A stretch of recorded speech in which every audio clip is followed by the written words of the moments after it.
Welcome to a special edition of the Scottish Rite Journal podcast, an audio presentation of the Scottish Rite Journal, brought to you by the Supreme Council of the Scottish Rite, Southern Jurisdiction, Mother Supreme Council of the World. This special article is Wrapping Paper by Sovereign Grand Commander Jim Cole, 33rd degree, and comes from the November-December 2022 issue of the Scottish Rite Journal. Hello, Jim Cole here. I would like to share with you an article from the November-December 2022 issue of the Scottish Rite Journal.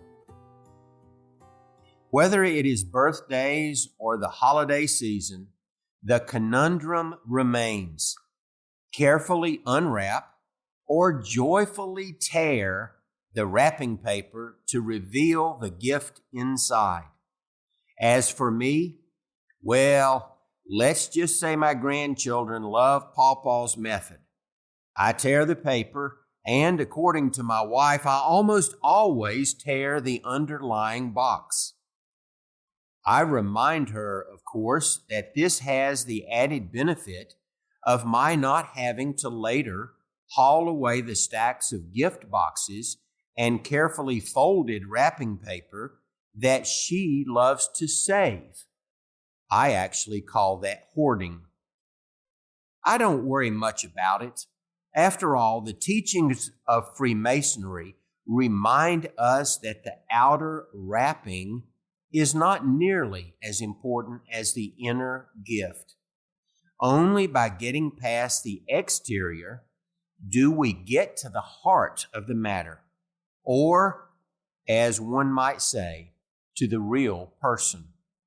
The Holy Bible, which rests upon many altars during Masonic meetings, states in 1 Samuel chapter 16, verse 7, in reference to David's older brother, "But the Lord said to Samuel, do not look at his appearance or at his physical stature, because I have refused him.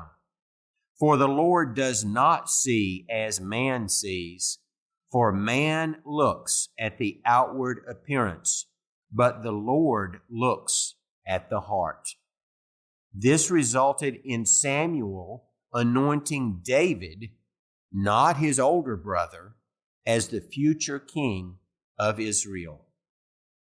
It is always important to go beyond the outward appearance to fully appreciate what lies beneath. Most gold is found beneath the outer surface of soil or rock, as are many other precious and valuable minerals. Mining is not an easy exercise. In 1996, I was elected to the progressive line of Grand Lodge officers in Virginia. As I looked deeper into the road ahead, I began to ask a lot of questions to try to dig below the surface. Concerning one particular topic, I asked, why? But then I began asking, why not? The topic was the recognition of regularity for Prince Hall Freemasons by the Grand Lodge of Virginia. Over the following years, I undertook a journey with my fellow Grand Lodge officers and others in Virginia.